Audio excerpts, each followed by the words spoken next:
మా ఇంట్లో ఇవాళ పూసిన కనకాంబరం పూలండి.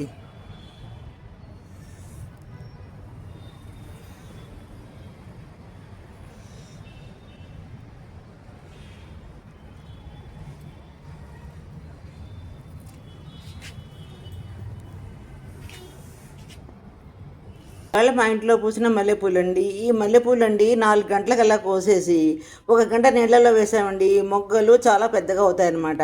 అలాగేనండి ఇవాళ సౌందర్య కనకాంబరము పూసేయండి. ఆకులు సౌందర్య కనకాంబరం పూలు, ఆకులు, మల్లెపూలు వేసి ఒక దండ కడతానండి. ఈ మల్లెపూలండి మేము రాజమండ్రిలో ఉన్నప్పుడండి, మా చిన్నప్పుడు 4 గంటలకు తెచ్చేసేవాళ్ళండి. ఈ 4 గంటలకు తెచ్చేసాక మేము కొనేసుకుని ఇలా నీళ్ళల్లో వేసేసుకునే వాళ్ళం అనమాట. మొగ్గలు బాగా పెద్దగా అయ్యేవన్నమాట. ఇదిగోనండి, అలాగే లేడీ కనకాంబరాలు అండి చాలా పూసేయండి ఇవాళ. ఇది ఒక దండ కడతానండి.